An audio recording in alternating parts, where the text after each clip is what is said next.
പഴയ നിയമത്തിൽ നമുക്ക് പുനരുത്ഥാനത്തെ സംബന്ധിച്ച് കാണുവാൻ കഴിയുന്ന വാഗ്ദത്തങ്ങളെ കുറിച്ചും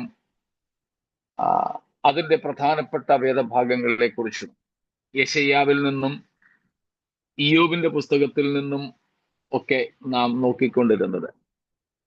ഇതിനോടനുബന്ധിച്ച് പുതിയ നിയമത്തിൽ നിന്നൊരു പ്രധാന വാക്യവും കൂടെ പുനരുത്ഥാനത്തെ സംബന്ധിച്ച് മാത്രമല്ല, മരണം നീങ്ങുന്നതിനെ കുറിച്ച് തിമോഥെയോസിനുള്ള ലേഖനം, രണ്ടാമത്തെ ലേഖനം 1:10, 2 Timothy 1:10.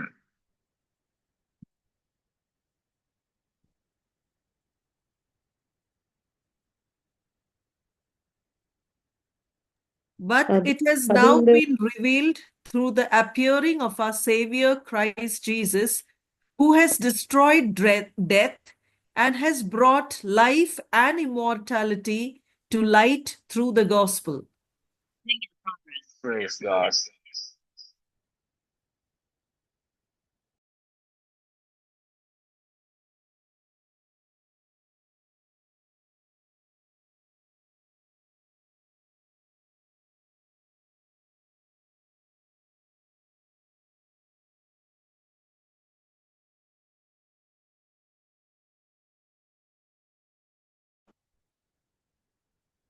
കർത്താവായ യേശുക്രിസ്തുവിലൂടെ പിതാവായ ദൈവം മരണം നീക്കി, എന്നിട്ട് ജീവനും അക്ഷയതയും നമുക്ക് നൽകി.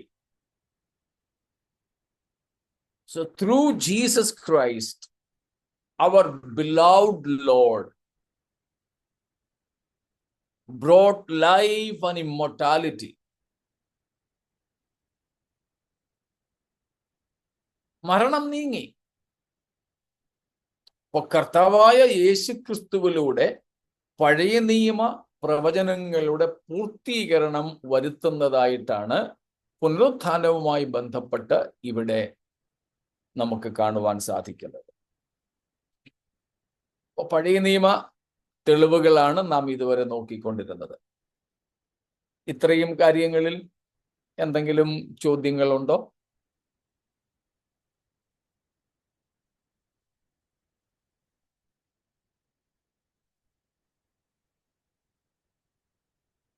ഇല്ലെങ്കിൽ ഞാൻ ഒരു കാര്യവും കൂടെ പറഞ്ഞ് നിർത്താം.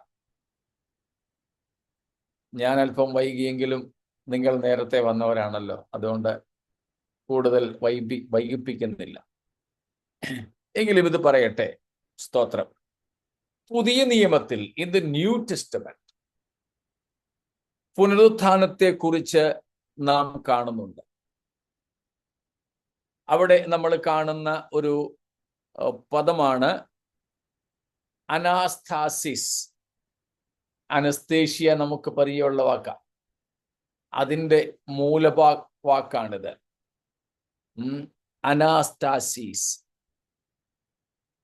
അനസ്തേഷ്യ എന്ന് പറയുന്നത് നമുക്കറിയാം, ബോധം കെടുത്തുന്നു, അല്പസമയം കഴിഞ്ഞിട്ട് അവര് തിരികെ സാധാരണ ജീവിതത്തിലേക്ക് മടങ്ങി വരുന്നു. ഇത് തന്നെയാണ് പുനരുത്ഥാനത്തിന് കൊടുത്തിരിക്കുന്ന മൂലപദം. അത് വച്ചാൽ നമ്മൾ ഇന്നലെ പറഞ്ഞത് റിസറക്ഷൻ എന്ന് പറഞ്ഞാൽ bringing back or coming back to life.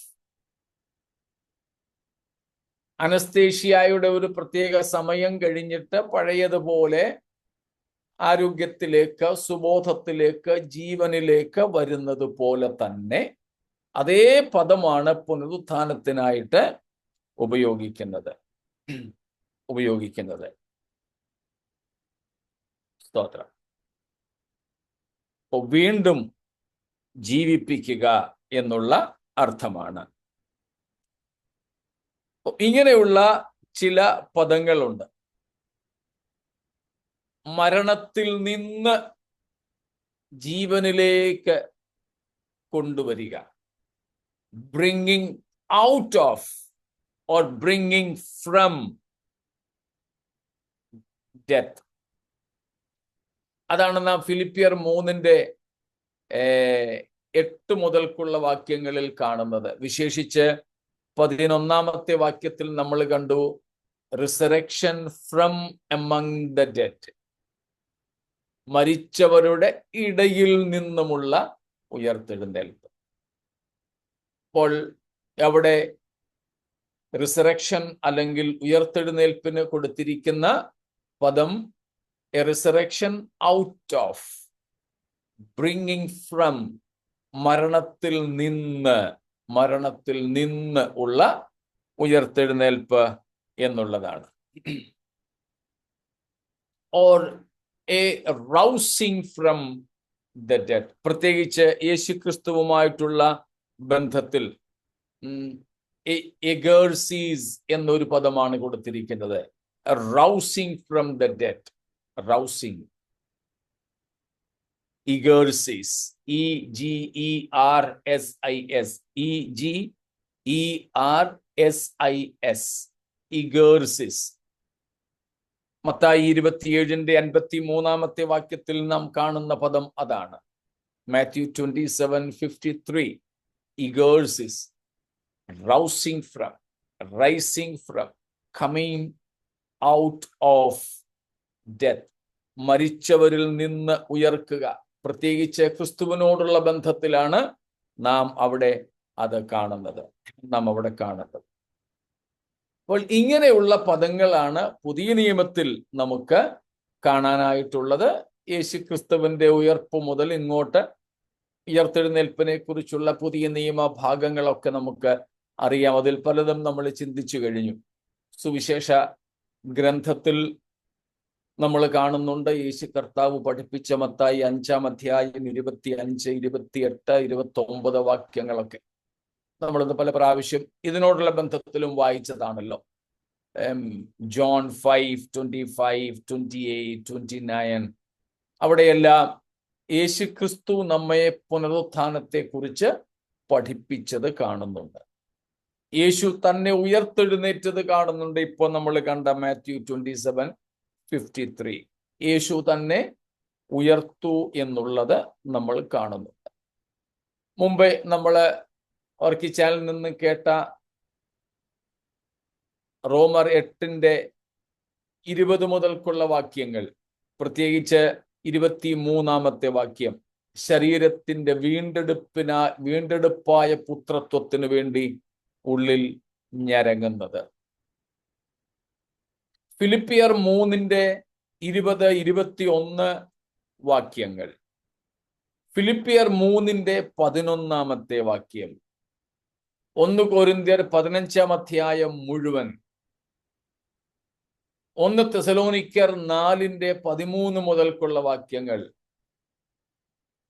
പിന്നെ വെളിപ്പാട് പുസ്തകത്തിൽ ഇപ്പോൾ നമ്മൾ നോക്കിക്കൊണ്ടിരിക്കുന്ന ഭാഗങ്ങൾ. ഇങ്ങനെ പുതിയ നിയമത്തിൽ ധാരാളം ഭാഗങ്ങൾ നമുക്ക് പുനരുത്ഥാനത്തെ കുറിച്ചുണ്ട്. ആവർത്തിക്കേണ്ടതുണ്ടോ ഏതെങ്കിലും റെഫറൻസ്? പുതിയ നിയമത്തിലേത്? ഒന്നും കൂടെ പറയാം. യേശുക്രിസ്തു തന്നെ പഠിപ്പിച്ചത് യോഹന്നാൻ 5:25, 28, 29. Jesus himself taught us about resurrection in John 5:25, 28, 29. അതുകൂടാതെ നമ്മൾ മുമ്പേ വായിച്ച ലൂക്കോസ് 20:37, 38 വാക്യങ്ങൾ, ലൂക്ക് 20:37, 38 ഇതെല്ലാം യേശുക്രിസ്തു നമ്മളെ പുനരുത്ഥാനത്തെ കുറിച്ച് പഠിപ്പിച്ചതാണ്. പിന്നെയുള്ളത് അപ്പോസ്തലന്മാർ നമ്മെ പഠിപ്പിച്ചതാണ്. അതിലെ ചില പ്രധാനപ്പെട്ട ഭാഗങ്ങളാണ് നമ്മൾ പറഞ്ഞത്. റോമൻസ് 8:23, റോമർ 8:23 വാക്യം, ഫിലിപ്പീൻസ് 3:11, 20 and 21, ഫിലിപ്പിയർ 3:11, 20, 21 വാക്യങ്ങൾ, 1 Thessalonians 4:13-17, especially verse number 16. 1 തെസലോനിക്കർ 4-ാം അധ്യായം 13 മുതൽ 17 വരെ, പ്രത്യേകിച്ച് അതിന്റെ 16-ാമത്തെ വാക്യം.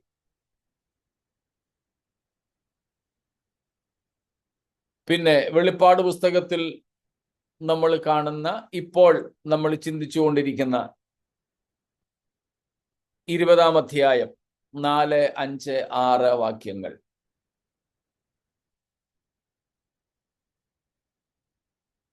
ഇരുപതാം അധ്യായം 12, 13 വാക്യങ്ങൾ. Revelation 20 verses 4 to 6, also 12 and 13.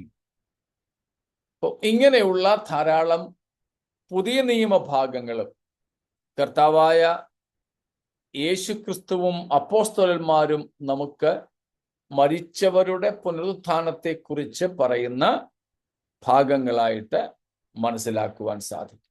അപ്പോൾ പുതിയ നിയമത്തിലും പഴയ നിയമത്തിലും ക്രിസ്തു പഠിപ്പിച്ചതും അപ്പോസ്തലന്മാർ പഠിപ്പിച്ചതും പഴയ നിയമ പ്രവാചകന്മാർ നമ്മോട് പറഞ്ഞതുമൊക്കെയായി മരിച്ചവരുടെ ഉയർത്തെഴുന്നേൽപ്പിനെ കുറിച്ചുള്ള ഒരു ബോധ്യം, ഒരു തെളിവ് നമുക്ക് ലഭിക്കുന്നു.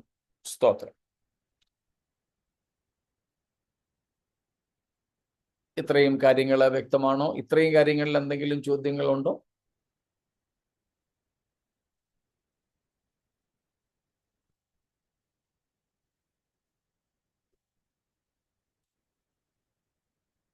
ഇല്ല എങ്കിൽ ഇന്ന് നമ്മൾ കേട്ടതുപോലെ ദേശാടന പക്ഷികൾ ദേശാടനത്തിനായിട്ട് വെമ്പൽ കൊള്ളും പോലെ മരിച്ചവരുടെ ഇടയിൽ നിന്നുമുള്ള ഉയർത്തെഴുന്നേൽപ്പിനായി യേശുക്രിസ്തുവിന്റെ തേജസ്കരിക്കപ്പെട്ട സ്വരൂപത്തോട് നാമും അനുരൂപപ്പെടേണ്ടതിന്, യേശുക്രിസ്തുവിന്റെ മഹത്വമുള്ള ശരീരത്തോട് നമ്മുടെ ശരീരങ്ങളും അനുരൂപപ്പെടേണ്ടതിന് ഏറിയ വെമ്പലോടുകൂടെ നമ്മുടെ കർത്താവിന്റെ വരവിനായി നമുക്ക് ഒരുങ്ങാം. എത്രയും പെട്ടെന്ന് വരുവാനുള്ളവൻ വരും, താമസിക്കുകയുമില്ല. ഇന്ന് രാത്രിയിലാകുന്നു നമ്മുടെ കർത്താവിന്റെ ഗംഭീരനാദം മുഴങ്ങുന്നതെങ്കിൽ അത് നമുക്ക് കേൾക്കുവാൻ ഭാഗ്യം ലഭിക്കട്ടെ. നാം ആ ശബ്ദം കേട്ടാൽ പിന്നെ മരിച്ചവരായിരിക്കില്ല. മരണം നീങ്ങി ജയം വന്നിരിക്കുന്നു എന്ന വചനം നമ്മിൽ പൂർണ്ണമാകേണ്ടതിന് നമുക്ക് കർത്താവിനോട് പ്രാർത്ഥിക്കാം, നമ്മെ നമുക്ക് സമർപ്പിക്കാം. ഈ പശ്ചാത്തലത്തിലാണ് കർത്താവായ യേശുക്രിസ്തു മുഖാന്തരം നമുക്ക് ജയം നൽകുന്ന ദൈവത്തിന് സ്തോത്രം എന്ന് നമ്മൾ എല്ലാ യോഗം കഴിയുമ്പോഴും പറയാറുള്ളത്. അതാണ് 1 കൊരിന്ത്യർ 15 അവസാന വാക്യങ്ങളിൽ നാം കാണുന്നത്. ഈ പശ്ചാത്തലത്തിലാണ് സ്തോത്രം. നമുക്ക് ലഭിക്കുന്ന ജയം മരണത്തിന്റെ മേലും ദ്രവത്വത്തിന്റെ മേലുമുള്ള വിജയമാണ്. അത് നമുക്ക് തന്നിരിക്കുന്നു എന്നാണ് നാം 2 തിമോത്തിയോസ് 1:10 നിന്നും വായിച്ചത്. ആ അക്ഷരീയമായത് പ്രാപിക്കുന്ന സമയം എത്തിയാൽ മാത്രം മതി. അതുകൊണ്ട് ഇനിയും നാം കർത്താവായ യേശുക്രിസ്തു മുഖാന്തരം നമുക്ക് ജയം നൽകുന്ന ദൈവത്തിന് സ്തോത്രം എന്ന് പറയുമ്പോൾ യോഗം തീരാനുള്ള ഒരു മുദ്രാവാക്യമായിട്ട് തന്നെ കാണാതെ അത് നമ്മുടെ പ്രത്യാശയുടെ ഏറ്റുപറച്ചിലായി തീരുവാൻ ഇടയാകട്ടെ. ഈ വചനങ്ങളാൽ ദൈവം നമ്മെ അനുഗ്രഹിക്കും.